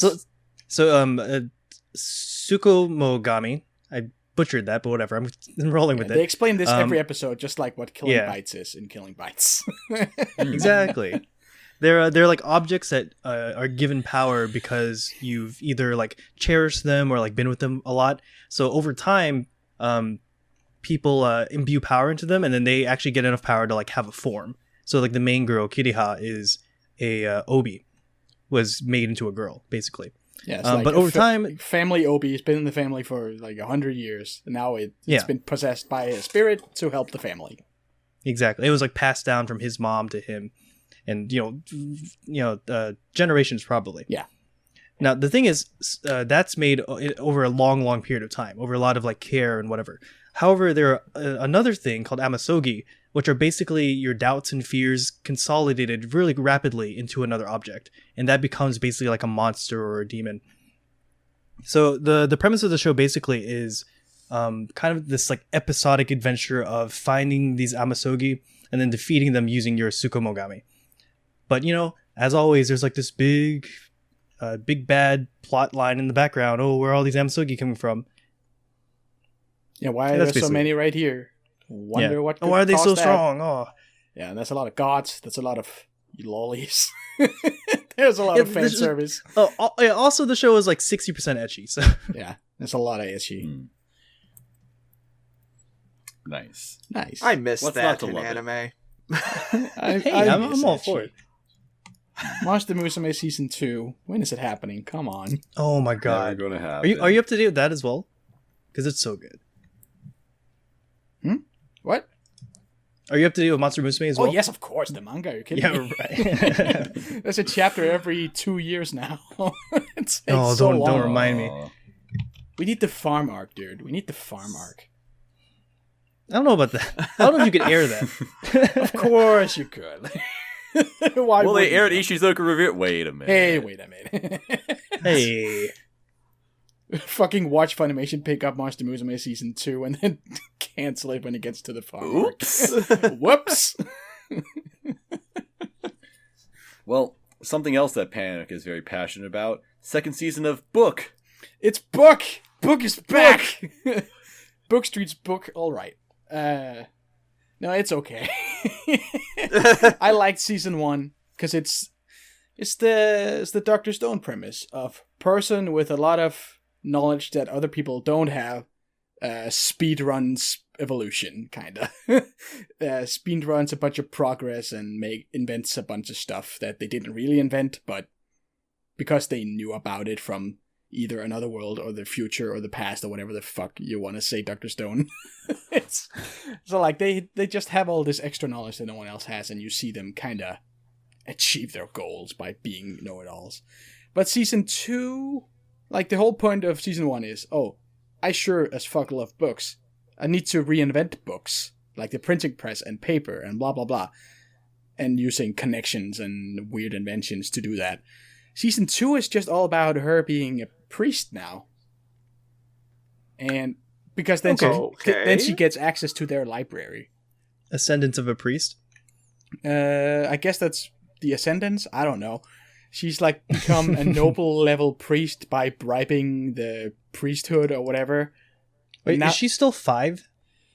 I think she was always 11 or 10, but people trust her with a lot of Let's go with that. Very adult things, like being a director for an orphanage and stuff like that. Oh, here, 10-year-old girl, you can do that. Oh, all right. Okay, sure. Yeah. Because suddenly, the show isn't about her love of books. Now it's like social issues. And this whole... Like, I saw a screen cap of that on Twitter. It's like, doesn't she have to, like, find work for the orphans or something? Yeah, now she does. Now she's taking care of the entire orphanage. And she's... breaking down. It's society. She lives in a society, and she has to fix it by pandering to the nobles and getting good shit for the commoners, and then people who don't have parents are just fucked. It's so all kinds of goofed, and it's all about her being mad at how the system works, and it's really just, it's probably going to turn out like Fire Emblem 3 Houses. It's Edelgard all over. This is Edelgard's origin story. She's going to start an empire and overthrow. Oh my god. Go listen to that episode we just released. People listening to this, if you want to hear Edelgard talk. Yes. But yeah. I don't even play Fire Emblem, but it was a good episode. I thought the first season was okay. It was good. I think I gave it a 7 or an 8. I enjoyed it. Season 2, I am not that excited about watching the next episodes. I kind of just put it off because what the fuck is even happening? So yeah, it took a dip. But I guess if you like dealing with the corrupt societies and blah blah blah social issues, whatever. It definitely sounds interesting. Yeah. Yeah. I mean, I'm gonna keep watching, but I don't think this is gonna be more than a 6, 5 maybe. Correct. Right. All right. Speaking Next of on the 5s. list. What? Speaking of 5s. Did you fucking say to me, you fucking bitch? All right. This is Jashin-chan Dropkick apostrophe, or Dropkick on My Devil Dash, as it appears on Crunchyroll, which is really funny because they don't have the first season of this. So, but maybe they were anticipating that, because the first scene of season 2 is the summoning of, like, when Yurine summons Jashin, like how this all gets set up. They never established that in season 1. They just kind of throw you in there. They just kind of say, like, yeah, Yurine summoned Jashin one day, and Jashin can't go home unless she kills Yurine. Okay, whatever. So, yeah, that's what the show is about. It's about this snake girl trying to kill a hot goth lolly, except they also lived with each other. So it's both a comfy slice of life and a sort of murderous, violent slapstick. And I absolutely love it. It is totally my aesthetic. It wasn't in my top 10 for 2018 just because I thought that was a really good year in my opinion. But it was close. It would be like 12 or something. I liked it a lot. But the thing that happened is that no one else liked the show. So me saying that I liked it a lot drew a lot of ire, a lot of criticism. Like, why do you like that show, Maz? That show is fucking garbage. It was and literally then, the Juni Taisen of 2018. Exactly. Well, there were lots of them in that year, but Wasn't whatever. Juni Taisen also in 2018? 2017. Oh, damn it. Nice. I saw the first episode of the first season. I thought it was fine, just didn't really interest me. Excellent. So, all these people that were talking shit on me, talking shit on this show, guess what happens? Season 2 gets fucking confirmed. It actually must, but I have to elaborate on this. This has one of the most interesting ways of making a second season that I've ever seen. There was an event for this in like January of 2019. The show aired in summer 2018. And they said that at this event, they would tally up all of the Blu-rays that they sold for, I think both, like it was sold in 2 different box sets. They would count up all the sales that they got, and if it was like 2,000 copies sold at this show, they would make a second season. And they literally did that. It turned out to be like 2005 or something really, really close. And they're like, okay, season 2 confirmed. They were totally true to their word.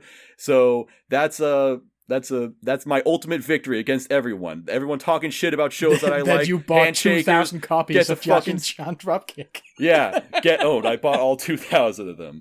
Yeah, Jashin-chan Dropkick got a second season. And guess what? It's the one show that's not going to get delayed because it's already out in its entirety. They dropped the entire fucking show in one day. So there you go. It's the ultimate Corona-proof anime. Just once again, my taste wins. It prevails. Yeah. It gets all the sequels. It wins. It's just. It's the only good thing I have left. You mentioned the Blu-ray sales. I don't understand. Is 2,000? Is that many Blu-rays? It depends. It definitely. Because sometimes I see like lists of anime sales, and it's like they sold 5,000 Blu-rays. It did really well, and I'm like, that can't possibly fund this show. 5,000 is pretty decent. Yeah, for but Blu-rays. That seems like almost no Blu-rays. 5,000? That's nothing. How can that? You have to also remember that Blu-rays cost like 4 times as much over there. Oh, I don't know. It's a very, very. Jashin is a very, very weird series. It's very insular. There's lots of just different of course it's a manga adaptation, but they also made like VTubers for Yurine and nice. And Jashin. Really? Yeah, they have like their own Might as well. VTube like next channel. gen marketing here. Why the fuck has the Pop Team Epic guys not done that? Right? With Papaco and the fuck is the other one? Peepee-me. Yeah. Voiced by Frieza and But not only that, but this show has so many weird references. It's very sometimes it works in its favor, sometimes it doesn't. But it has all these fourth wall breaks, and it just never really decides on like how meta it wants to be, how self-referential it wants to be. Because like the first episode in season 1, Jashin's like, "Yeah, Jashin-chan Dropkick. This is the end of the show. We're just gonna roll credits. We're gonna highlight reels for the rest of the season. But then like episode 8, they're just walking in town, and then there's just this huge poster promoting the anime, and they're like, wait a minute, we're in an anime? When the fuck did that happen? It's very, very weird. So it's like when video game characters go, stop fooling around, this isn't a game. We're in an anime. But I love it. Again, it's totally my aesthetic. Yurine is my favorite goth GF waifu. Nice. Love her. I love violent slapsticks, and I love this one because it's so violent. Like, it's not just, characters getting hit and getting thrown into walls. Like, Yurine will just cut up this snake with a chainsaw and splatter her blood all over the walls. It's awesome. She just hardcore murders this person. And kinda hot. And she deserves it. Yeah, it's fucking hot. I jerked off to it. Hell yeah. Yeah. Speaking of jerking off. It's a little early for the hentai pod. Go watch Jashin-chan Dropkick. It's a great show. And also sequels that are not good. Shokugeki Season 5. Have we entered the part that's supposedly bad? We're getting there. Has the guy showed up yet? Yes. He has shown up. I don't know. It's like, right now, only 3 episodes are out, and it got delayed. Thank God! But it's, like, the way it goes downhill, it's at first, it seems like kind of stupid, and you're just like, okay, what is this? This is kind of weird, kind of dumb. And then it, like, really flatlines a lot later on. Or maybe not even a lot later on. It's, like, just getting into the arc where things get really crazy. Approximately how many chapters do you think there are left to adapt? Of the manga, I'm not sure. I haven't actually really kept up with this season all that much. The first episode, they're on the beach. On a beach. Yeah, if that's any indication. Nice beach. Yeah, that was a good episode. It was fine. But I think they're like just now getting into the parts where they start introducing some real fuck shit. So it would be probably a couple more dozen chapters left before the part where I dropped it. Interesting. Yeah. Mayhaps one should pick it up again. It sounds interesting. I don't know. I don't know. I've ranted about Shokugeki a lot. Go listen to the fall episodes if you want to hear my rants about how bad Shokugeki is and how much I hate it. It's so weird, like how like it was like one of the top selling entries of like all time, and then like just fell off a cliff. It just destroys itself. It's almost. It would be beautiful if I didn't love the shows, if I didn't love the series so much. It's like there's apparently a limit to how far girls having food orgasms can carry a series. Apparently, who knew? Right? Yeah. Anyway. Apparently, it has sold 20 million copies of the manga so far. Oh, God. In total, yeah. But the last couple volumes was like, there was a significant drop-off from where season 4 adapted, basically. Yeah. Come on, Tosh. You gotta get it together. It's ugly. Yeah. Hopefully less ugly, hopefully much more promising, is a new season of Digimon. How's that one, Ember? It's a remake, just so you know. It's like, yeah. It's like just starting everything over. Like, first episode is Tai meets Agumon. So, they're just completely rebooting the whole thing. It has a lot of promise. Looks phenomenal. It's probably one of the best TV projects that Toei has done in years. Yeah, sorry, excuse me. Yeah, I keep forgetting about Precure. But yeah. So speaking of Precure, I think the director storyboarded like 8 different Precure series, so that's probably why. He also storyboarded the Broly movie. So, but yeah, it's pretty decent. I've only seen the first episode so far, and it's also gotten delayed, so there's not a whole lot more to watch of it. But rip. My one not so much a problem, but concern is that it's taking itself rather seriously. And everything I know about what I liked about Digimon was not serious at all. Well, it was serious, but it was also like in that campy kids vein of serious. You know what I'm talking about? Yeah. Yeah. Yeah. Like it doesn't feel like a kids show. Is this new one is what I'm trying to say. Know which that could everybody who followed the original series are now mid-20s to 30. Yeah. True. It's like it could work. I just don't. I'm concerned, but I'm enjoying myself so far. And apparently, episode 2 just jumped straight into our war game, which is like what the movie was. So, I'm saying as if I know a shit about Digimon. I don't know a goddamn thing. Yeah. Did you watch the original series, Ember? Yes, I've seen the first season. Really liked it. Second season, not so much. I need to watch Tamers at some point. All I remember is the episode where Agumon, that's the dinosaur, right? Yes. Becomes a big skeleton dinosaur. Yeah. Badass. That was a good episode. That was good. One of judging from what you're saying, I might pick Digimons it up. has like a weirdly attractive, fully like angel shape. Oh yeah, form. And the Angelomon. Oh hell yeah! But I'll say this: it can't get much worse than Digimon Try. So at least there's a floor Should for they have Digimon tried harder? Well. Wah, wah. So yeah, I would recommend it. You don't need to know about Digimon to watch it, as far as I know so far. So Cool. All right, and now we're gonna end this off with a bang. Best frickin' show of all time. Second season of Kaguya.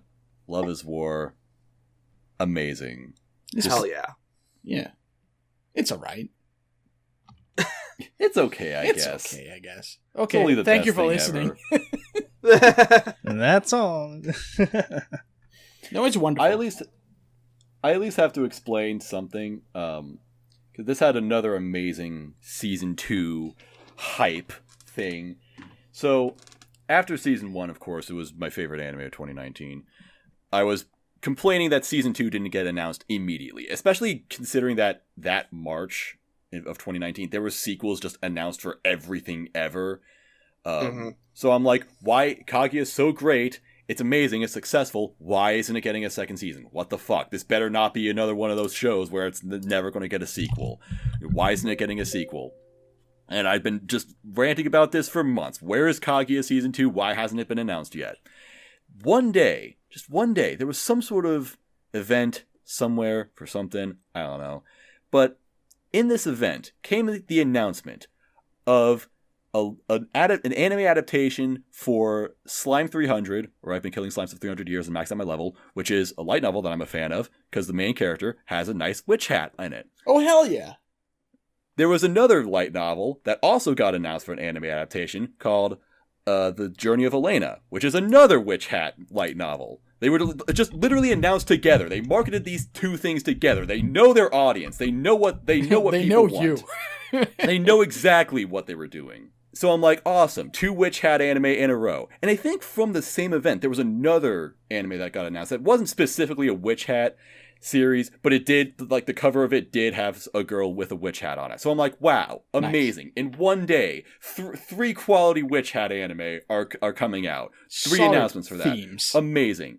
And then the literal next day, those 3 amazing, those 3 witch hat anime, they formed the Witch Hat Triangle, and they came together and they announced Kaguya season 2. It happened. The dream is finally real. And then some months later, the first trailer comes out, and one of the things that's in this trailer is Chica in a fucking witch hat. Sometimes I just wonder, is there some sort of divine intervention? Is there some sort of divine power smiling down upon me? How is this happening? How is this sequence of events so perfect, so beautiful, so magnificent? And of course Witch Hat Chica's in the first episode. Of course it was only for 5 seconds. Who the fuck is texting me right now? I'm in the middle of an emotional rant about Witch Hat. Shut the fuck up! God! Stop! But the point is that I like Kaguya. That's all. That's all. I like Chika and I like Kaguya a lot. I'm happy that season 2 is happening. I think that this could just be. I don't see why they could fuck this up. Like I hear that the manga is just as good as it's good no matter what. Yeah. So I'm excited Once for this season 2. season ends, I'm gonna start reading the manga. I think. Weirdly enough, I actually I've read a couple chapters of the manga before the anime, and I wasn't super impressed with it. And then I started the anime, and I'm like, this is so much better. Just visually, it's it almost was like so much if you more give them interesting to me. voices, it becomes better. And then this season, the storyboarding and just the visual level of the gags seems to be getting better and better. Yeah, it's next level. Koga Aoi is very, very quickly becoming one of my favorite voice actors. Yeah. I think I've heard her in other things and been like, whatever. You take it or leave it. But she is great as Kaguya. He's so fucking good. Like the voice cracks and stuff. Mm-hmm. Wonderful. 10 out of 10. The OP is another banger. I don't like it as much as the first one, but I do like it. It's nowhere near as good as the first one. No. It's hard to top the first one. The first one was fucking amazing. This one is still... It's a bop, at least. Maybe not a banger, it's a bop. Downgrade from banger to bop. That's okay. Fine. Still good. Mm-hmm. Yeah. I'm excited for this new character that's shown up, this new... the tiny President Gremlin. Yeah. Small and angry. That's always good. I love how this series, like what's so great about Kaguya is that, you watch it for Kaguya and Miyuki, they're great. But then then Chika gets added, and it's like, oh, she's just as good as the other two. Then Ishigami comes in, and it's like, oh, he's as great as the other three. Like, they just keep adding characters that just fit so well for the series. Like, already they have this Ishigami has been on, 10 out of 10 on point this season so far. Oh, hell yeah. And yeah, so now that there's a new character getting introduced, it's like, even though there's already this perfect quartet that, I could just watch 1,000 episodes. You're excited to see how she'll slot into it. Exactly. Especially because... Is she going to be around more or, the same amount as Hayasaka, for instance? I think she's billed as a main character. Yeah, Hayasaka is good, but she's just not always around. Yeah, that was another thing. One of my biggest wishes for season 2 is Hayasaka should be in it more, because I like her design way too much for her to be a side character, for her to only have 5 minutes in a single season, and she's been around a lot. She's been in every episode. She got an entire segment on the last episode. Fucking awesome. Yeah. I'm starting to think competitive flirting. I'm starting to think that she's the author's self-insert because she's so incredibly. Because she's so incredibly OP at everything that she does, and also her name is Hayasaka. Hayasaka. The mangaka's name is Akasaka. I'm just wondering. And I sounds like I, as in me. Exactly. And the way it was also specifically the way that she was just picking on Kaguya. She's like, so you've done all these things together, and yet you've made no progress. How are you so bad at this? It's like the author being like, why? Yeah, right. Why didn't I write you better? What is wrong? Yeah, what is wrong with you? Why are you so inept?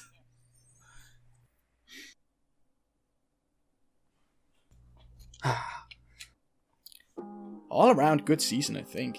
I'm watching a bunch of stuff and having a good time with it. I don't think I'm gonna drop a whole lot.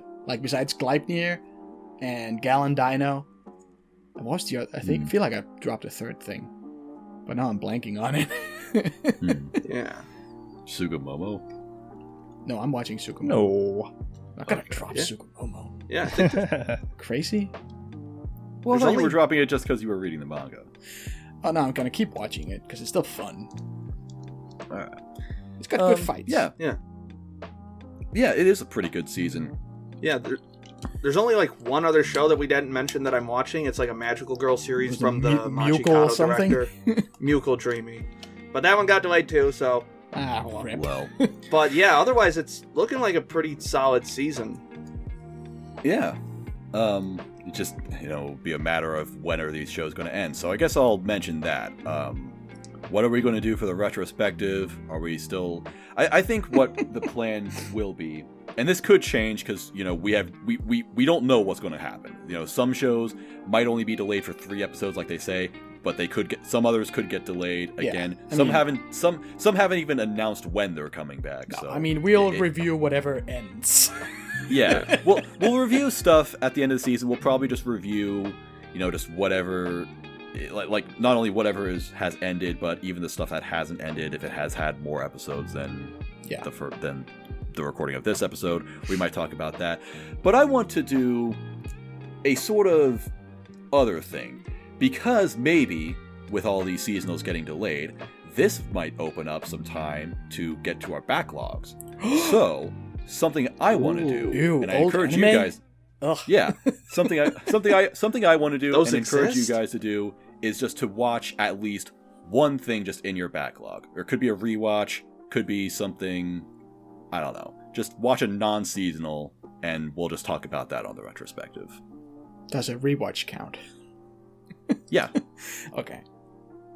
Sure, I like it. Make up your own little season. Yeah. Exactly. Because there's a lot of stuff I want to do. A lot of stuff I want to watch. I've been saying that I'll watch it for like 7 years, and I never did. Nice. Because all this damn anime is getting in the way, but now it's gone. Hooray.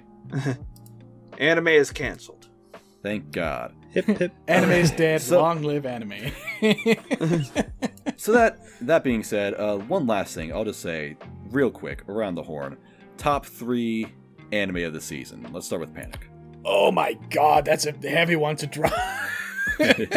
Top 3. Well, in no particular order, I would say Yesterday, BNA, and Kaguya. Awesome. Wilson? Oh God.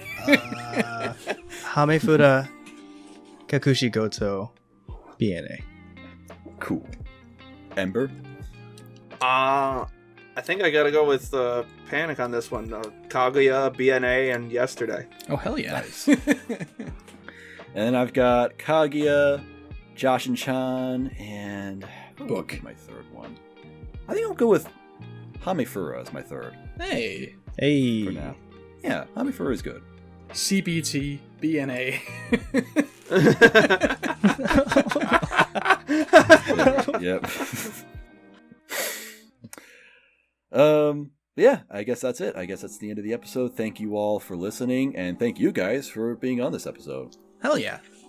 No problem. Especially with Yeah, the thanks for short having me. notice. Especially with the short notice, because I messaged you like 2 days ago. Because I'm shit at planning stuff now. But I have to plan it yeah, quickly because I appreciate have to edit it quickly because I'm leaving Yeah. my workstation for 2 weeks. it. Yo, drat. But yeah, we hope to see you in the next episode, whenever that may be. Toot-tooroo, mofos. See ya. Bye, everyone. Stay safe. Bye.